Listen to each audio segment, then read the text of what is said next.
Bismillah, walhamdulillah, wassalatu wassalamu ala rasulillah. Praise to Allah, the one and only, worthy of worship. And I pray that He, subhanahu wa ta'ala, glory to Him, will have us among the righteous of people, and that He will forgive our sins, and resurrect us yawm al-qiyamah with forgiveness and blessings, and that the day of the judgment will be the best day of our lives. May Allah subhanahu wa ta'ala allows us to get to know Him, acknowledge Him, understand Him, learn how to be servants to the Master, the one and only, the Creator, the Sustainer, the Protector, the Dominant, the Ruler, and the Owner of the universe. May He, bi'idhnillah, by His will, embrace us among those who understand the reality of being servants and Muslims, and acknowledges our knowledge with the understandings of His names and attributes. Brothers and sisters out there, the viewers, again I welcome you to my show, to the show of eternal message, the message that we all share throughout our journey of life until we meet Allah subhanahu wa ta'ala, the message of La ilaha illallah, the message of understanding Allah subhanahu wa ta'ala and the nature of the Creator, understanding Him through His names and through His attributes, understanding Him through the science of the universe, understanding Him through ourselves and the way we're created. And I welcome our brothers here that have been with us throughout this wonderful journey, and I'm used to starting from the right, and I'd like to direct the camera to start from the left this time. Insha'Allah ta'ala. We have Brother Noor from Indonesia. And next to him is Brother Abdulhakeem from America. And on my side over here on the right is Brother Ibrahim from the continent of Africa. And then our brother from Malaysia, Brother Akmal, who completes the number as his name carries, Akmal. And you, my brother and sister out there, that I hope that you have shared with us the episodes before and have reached an episode where we will start something new, but something as important as we have said before. And if you have shared with us the early episodes of this series of Eternal Message, you will recall with me, as I hope the participants here do recall, that we have said that at-Tawheed, monotheism in Islam, is three kinds. Actually, we said four. But the fourth one, we'll leave it aside because we've talked about it, but I would like to remind you of the first three, other than the following of the Rasul sallallahu alaihi wasallam, al-ittiba'. Okay. But what are the other three? Think about it if you recall. Well, I wait an answer from the brothers here. Do you remember those kinds? Yeah.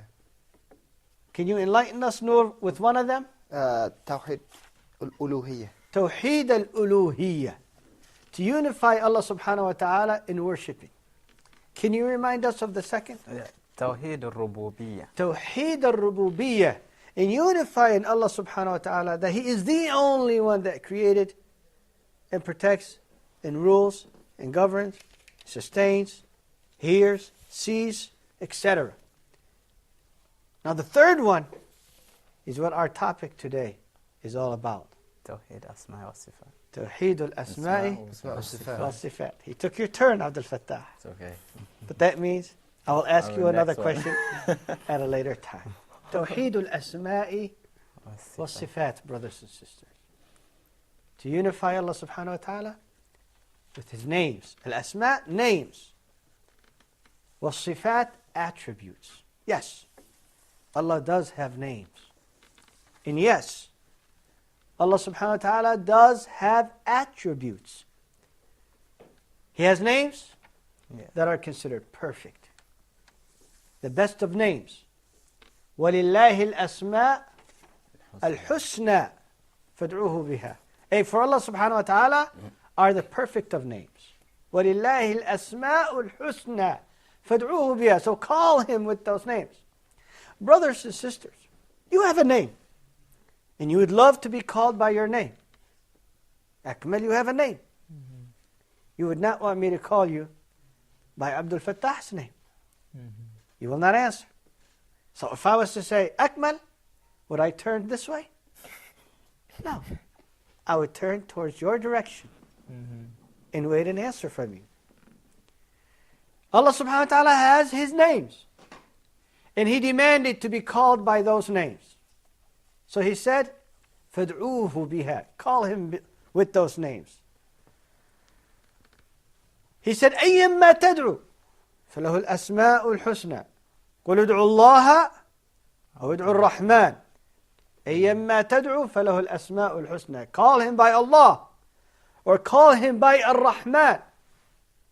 Whatever name that you choose of these two, for Allah subhanahu wa ta'ala has the best of names. And Allah subhanahu wa ta'ala has allowed us to know 99 of His names. How many names do we know? 99. 99. Does that mean, Ya Abdul Fattah, that that's the only names that He has? Absolutely not. He has more than 99. How do we know that?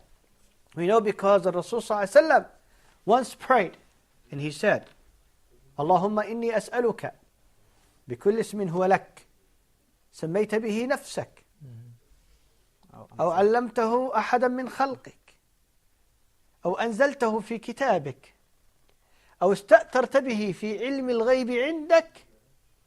And then he said his request. Hey, I ask you by every name that is yours,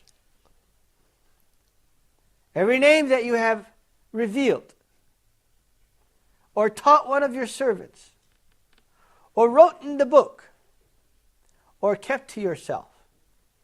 So the Lord has kept some of the names or the names of His other than the 99 to Himself. So we know that He has names. And these names are not human exploration and invention. They're the Lord's names that He chose for Himself, brothers and sisters. They're considered absolute. What does absolute mean, Noor? Absolute. Absolute mean eternal, maybe? Absolute means Completely. complete and cannot be changed. That cannot be changed. You cannot alter, you cannot add, Or you delete. cannot subtract and delete, you cannot change, you cannot exchange a name to a nickname. Yeah. My name is Abdulhakeem. I'm also considered Abu Abdullah. It's a nickname that people use because of my elder son. But Allah subhanahu wa ta'ala, if He had named Himself, which He did, Ar-Rahman, then you don't change it with another name. Ar-Rahim, Al-Malik, Al-Quddus, Al-Salam, Al-Mu'min, Al-Muhaymin, Al-Aziz, Al-Jabbar, Al-Mutakabbir. He named Himself Al-Alim, Al-Halim, Al-Rahim, Al-Hakim. He has all these names and more, 99 names that you will find in the Quran. How do we know that they are 99 names? Because the Rasul ﷺ says in the hadith, that is authentic without a doubt. It's in Sahih al-Bukhari, إِنَّ لِلَّهِ 99 اسْمًا 100 إِلَّا واحد. Indeed, Allah subhanahu wa ta'ala has 99 names. 100 minus 1. So you don't make a mistake and say, 91, 99, maybe there's one more. Maybe there's one less. He said 100 minus 1 to emphasize on the number within this world that it's only 99. It's only 99. And the knowledge, brothers and sisters, of this field of Tawheed, which is the third kind, it's a very gracious knowledge. It's one of the best fields that one can study. How can it not be when actually you're studying Allah? Allah Himself. When you're studying Al-Asma' wal-Sifat, you're studying about Allah subhanahu wa ta'ala. You're introducing yourself to getting to know Allah subhanahu wa ta'ala more through His names, through His attributes. Yeah. The first thing one does when he gets to meet a friend is what? Ask him, Get to know his name. Name. what's your name? Yeah. Ask him the name. Anytime you meet somebody, first thing that you say, it's good What's to your meet name? you. What's your name? And knowing the name is the beginning of a long relationship. You have a relationship with Allah subhanahu wa ta'ala. We all have a relationship with Allah subhanahu wa ta'ala. We need Him at all times. Isn't it a desperate need that you get to know Him by name? Especially knowing that these names are not just to identify and recognize Allah subhanahu wa ta'ala, but also to be used.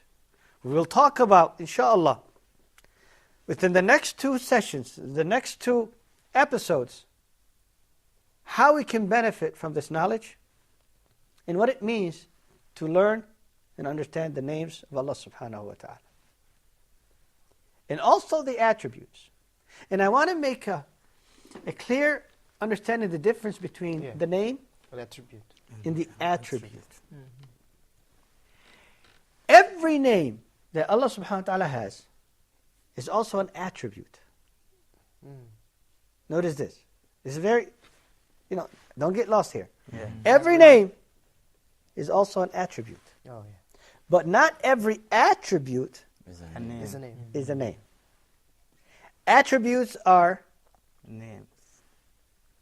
verbs, verbs or verbs. descriptions. adjectives, Yeah.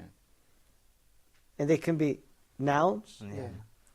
but the names are always nouns. No. Yeah.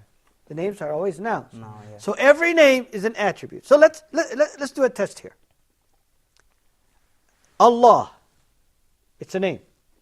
What's the attribute from Allah? Yes, Ilah. Ilah, Ilah. the one worthy of worship. Yeah. So His name is not Ilah. His name is Allah. Allah. But from Allah we get the attribute of Ilah, is the one worthy of worship. Ar-Rahman is a name. Yeah. What's the attribute? It's Rahmah. Rahmah. Thank you. Yes. It's mercy. Verse. Verse. We have the name Hakim. What's the attribute? It's Hukm. Al-Hikmah. Hikmah. Oh, Wisdom. right. Wisdom. So His name is Al-Hakim, the most wise. And from that name, we understand the attribute of the wisdom. Wisdom. And by the way, brothers and sisters, as you can see, that I am talking in English about the names and attributes. The names specifically can only be in English. In Arabic, in Arabic. It cannot be in English. So when I say Al-Hakim, the most wise, it's a translation of the meaning, which is the attribute. Okay. We will have to stop for a break, Okay. and inshallah, we will return to hear your question. And I'm too. I have a question. And you have a question also, and I'm sure you have a question there. And we'll touch base, inshallah, with this wonderful, important topic of al-asma' wal-sifat, the names and attributes. I'll see you soon. Barakallah feekum.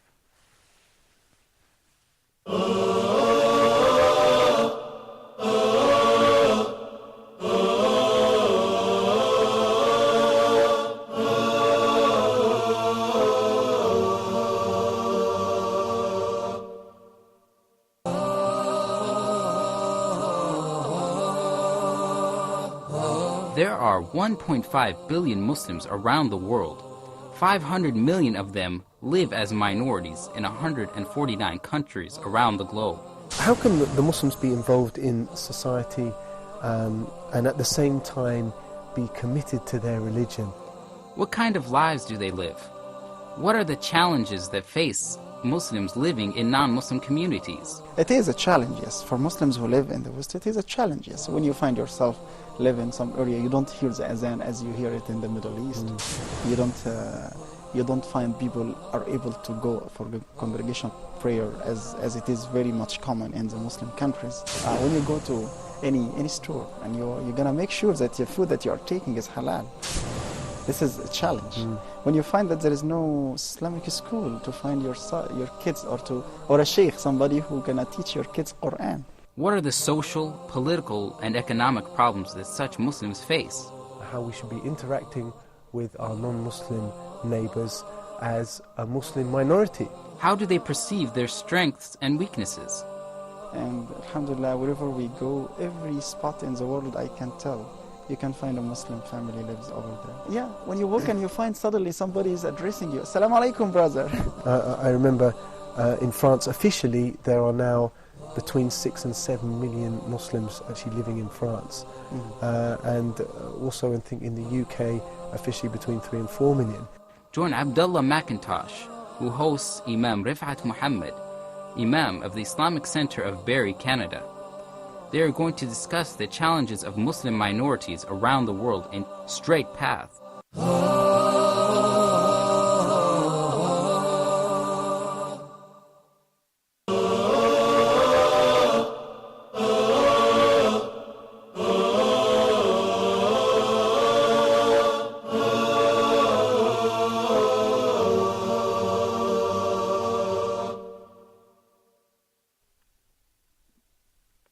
Bismillah, and I welcome you back to this session, inshaAllah subhanahu wa ta'ala. I was saying before the break that when it comes down to the names of Allah subhanahu wa ta'ala, then they can only be in the Arabic language. Why is that? Because that's how Allah subhanahu wa ta'ala revealed them to us. And we did say that the names are absolute. Remember? Correct. Yeah. Absolutely. That means they cannot be changed. Cannot be changed. And translation is a change. Oh, yeah. The translation is a change. So when you translate the name, you're translating the meaning. Actually, you're actually translating the attribute. Yeah. Okay. Okay. So when I say Al-Aziz, what's the attribute of Al-Aziz? Al-Izzah. Al-Azza. The Izzah, Greatness. the most honor, or the powerful. Yeah. So, like we said, every name is an attribute. But not every attribute is a name. So for example, Alimul Ghaybi wa Shahada, that's an attribute. Right. Yes.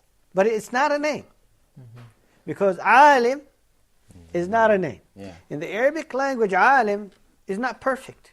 It's Al-Alim. That's a perfect form, linguistically, for the all-knower. Alim is knowing, or someone that knows. Because as we know that Allah subhanahu wa ta'ala is unique, likewise His names and attributes are unique. So there are names and there are attributes. And there's great benefit, brothers and sisters, from learning the names and attributes of Allah subhanahu wa ta'ala. First, that there is a hadith that the Rasul sallallahu alayhi wa sallam says, whoever memorizes the names of Allah subhanahu wa ta'ala and implies them will enter Jannah. من أحصى أسماء الله وعمل بهن دخل الجنة. Whoever memorizes the names of Allah subhanahu wa ta'ala, implies them, and uses them in his life, will enter Jannah. How do I use the names of Allah subhanahu wa ta'ala? I call Him with those names. So if I want Allah subhanahu wa ta'ala to teach me, I say, Ya Alim. Ya Ali. If I want Allah subhanahu wa ta'ala to provide for me and enrich me, I say, Ya Raz. Razzaq. Ya Razzaq. If I want Allah subhanahu wa ta'ala to cure me, I would say, Al-Shafi. Ya Shafi. Shafi. Shafi. If I want Allah subhanahu wa ta'ala to protect me, I say Al-Kafi. Okay. And likewise. So you get to know the meanings of those names so you can use them in your prayer. Okay. Understand what I mean? You need to use those names in your prayer. So one of the benefits of learning the names of Allah subhanahu wa ta'ala is that if you memorize them and use them in your day-to-day life, you will enter Jannah. Okay. And we do not want to forget that by knowing the names, you get to know Allah subhanahu wa ta'ala. Allah subhanahu wa ta'ala, the one that owns these names. Correct. So how many of you do not want to know Allah subhanahu wa ta'ala? None. We all want to know Allah subhanahu wa ta'ala. And when you get to know Allah subhanahu wa ta'ala, you will find yourself surrendering to His teachings. When you know that Allah subhanahu wa ta'ala is a Sami', that means He hears you. You will pay attention to what you say. You will know that one of His names is Al-Alim, so He knows what you're doing. Al-Basir, so He sees what you're doing. You're always cautious.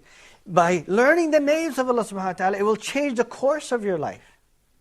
Because you get to know Allah subhanahu wa ta'ala and you get to know that there's nothing that escapes His knowledge.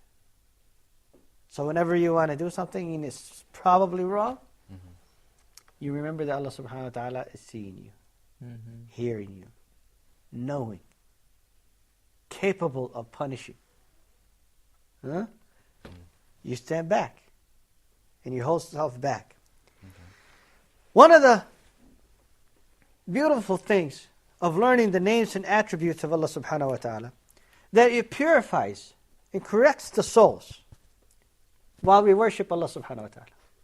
You know, worshiping Allah subhanahu wa ta'ala is a matter of surrendering the heart to someone or something or a being that you see that is supreme beyond you. You understand? So I would not want to worship one of you because in my mind and heart, you and I are equal. Yeah. But when it comes down to Allah subhanahu wa ta'ala, and I know that Allah subhanahu wa ta'ala is Al-Ali, the Most High. He's above His throne. Ar-Rahmanu ala al-arsh istawa. And He is the Razaq. He is Al-Jabbar, one that dominates. He takes revenge on those who stand against Him. Then I have that feeling that I am in need of Him. I fear Him. So my heart settles more in my way of worship. Isn't that correct? Yeah. Because when you're making sujood, you're showing what? You're showing? Showing your ibadah or Your ibadah and humbleness. humbleness. Yeah. Yeah. Would you put your forehead on the ground for anyone else? No. It's a matter of humiliation. If it's for anyone other than Allah subhanahu wa ta'ala. Yeah. But for Allah subhanahu wa ta'ala, it's considered Ibadah. humbleness. See the difference? When you're standing so quietly in salah, and nothing there can distract you, it tells what? It says it respects. That you're respecting the one that you're standing in front of. You're showing that love. Why would you respect someone you do not know? It's signs that you understand Allah subhanahu wa ta'ala. That He's the most gracious, that greatest. Because that's why in the hadith, when you're standing in salah and you're facing the qibla and you're focusing where your forehead is going to be, and then you turn away, Allah subhanahu wa ta'ala will say, is there anything greater than I am for you to turn away from me? Yeah. You see that? You can't reach that level if you don't understand who Allah subhanahu wa ta'ala, and you can't understand it without the names and attributes. One of the things that benefits you from studying the names and attributes of Allah subhanahu wa ta'ala, that it increases your faith. Increase of faith. How does it increase your faith, Noor? Yeah, because we believe that Allah is the perfect one that we will worship. Yeah, you found the perfection. And you feel confident that, the one I worship deserves to be worshipped. Right. Because you get to know Allah more and more. And it increases your faith. That's it. And the knowledge of something adds more to that issue than the ignorance of it. Yeah. Okay. You understand that? Yeah, Yes, I had a ma'am. question. So does that mean if I use the term God with the capital G, will that be sufficient or is it improper? If you're intending to describe as an attribute or an understanding or a translation of the name, then you can. But if you think that, if you're assuming that the capital G makes it into a name, then it's not. The name of Allah subhanahu wa ta'ala, as we said, are all in Arabic. In fact, in the Hebrew books and in the Gospels, it used Allah In the Arabic language, yeah. as it is in the Arabic language. You understand? Yeah. The root word of ilah is used in all three major languages that exist on earth. So God with a capital G is not considered a name. So if you're praying and you say, oh God, help me, and so forth. If you're intending that you're calling him by this name, then it's wrong. You know, some of the countries might use other terms in their own languages. Yeah. Like our brothers from the subcontinent might say, Huda Hafiz. Huda is not a name of Allah subhanahu wa ta'ala. Even though it means Allah, Yeah. but it's the translated meaning, not a noun. So if I was to say, I say Allah Hafiz. Ar-Rahmanu Yahfaz. You understand? One of the beautiful things in memorizing and learning the names of Allah subhanahu wa ta'ala, that it allows us to glorify Allah subhanahu wa ta'ala. To glorify Him Yeah. by His names and attributes. When you repeatedly mention Allah subhanahu wa ta'ala with His names, you're glorifying Him. Quddus, As-Salam, Al-Mu'min, Al-Muhaymin. And add to that you learn that these are attributes and characteristics of manners. You start to change yourself. Since Allah subhanahu wa ta'ala is As-Salam, then I love peace. Since Allah subhanahu wa ta'ala is Al-Kareem, then I love Yes. I love peace. I love generosity. Because Al-Kareem yeah. means the most generous. Yeah. If Allah subhanahu wa ta'ala is known as Al-Alim, then I love knowledge. I love knowledge. Love knowledge. Because Allah subhanahu wa ta'ala described Himself and named Himself as the most knowledgeable. If I know Allah subhanahu wa ta'ala has a name as Ar-Rahim, then I am To be merciful. merciful. I exercise that.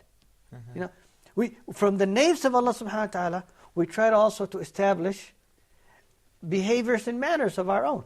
Right. Okay? Yes. I have a question. Is it permissible a Muslim named his son with the name of Allah? For example, I have it. Yeah. There are names of Allah subhanahu wa ta'ala that they cannot be used except for Him. For example, Allah in Ar-Rahman. Whether you add alif and lam in front of Ar-Rahman or not, this name can only be used for Allah subhanahu wa ta'ala. You cannot name your son Allah, and neither can you name your son Rahman, wal-iyadhu billah. But then there are the other names. If you add the letter alif and lam, then it identifies the one and only Allah. Then that you cannot name your child with that. So you cannot name your child Al-Hakim, Yeah. or Al-Rahim, or Al-Aziz. But if you take the alif and lam out, then it becomes a verb, Right. not a noun, an adjective, Right. an attribute. It becomes Verb. allowed, like Rabb. Yeah. You say Rabb, Rabbul Bayti, Yeah. the master of the house. But you can't say Ar-Rabbu, Yeah. because that's only Allah subhanahu wa ta'ala. like قالت supreme. امرأة العزيز. So the wife of Al-Aziz. Since there is a combination of the wife with Al-Aziz, then it's known that he's not the most powerful and the most unique. Yeah. It is used in that aspect. So likewise, my name Abdulhakeem. I should not be called Al-Hakim, because the most wise is only Allah subhanahu wa ta'ala. So if you add Abd, the servant of Al-Hakim, the servant of Al-Rahim, Yes. the servant of Al-Alim, the servant of Al-Kareem, the servant of Al-Rahman, the servant of Allah, Abdullah, Abdurrahman, Abdurrahim, then it's okay. So it is we can call Hakim only, or No, you cannot use, well, Hakim in the sense of, yes, if you don't add alif or lam, like we say to the doctor, Hakim. Because then you're assuming Yeah. the. And inshallah, we will have a second episode to finish this topic, bi'idhnillahi ta'ala, and to understand what Ahl Sunnati wal Jama'ah believe in when it comes down to al-asma'i wal sifat. I hope you come back again with us, inshallah ta'ala, to fulfill this topic, because we just touched the surface of it, but we want to get to understand what Ahl Sunnah wal Jama'ah believe in, what we should believe in the names and attributes, and how we can approach them. I'm happy to have you with us again on Eternal Message, and pray that I will see you again, as well as you will see me in our next episode. As'al Allah Ta'ala that He will protect all of us from every evil and every sin. Wassalamu alaikum wa rahmatullahi wa barakatuh.